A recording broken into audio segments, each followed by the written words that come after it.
You ask Tiger to solve. This deals with linear equations with one unknown. The final result is r equals 10. Let's solve it step by step. Simplify the expression. Expand the parentheses.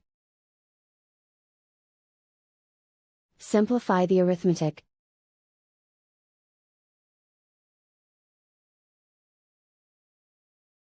Group all constants on the right side of the equation. Add 18 to both sides. Simplify the arithmetic.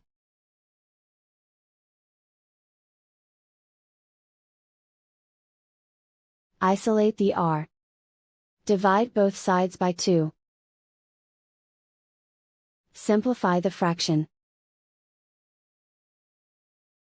Find the greatest common factor of the numerator and denominator. Factor out and cancel the greatest common factor. And so the final result is r equals 10.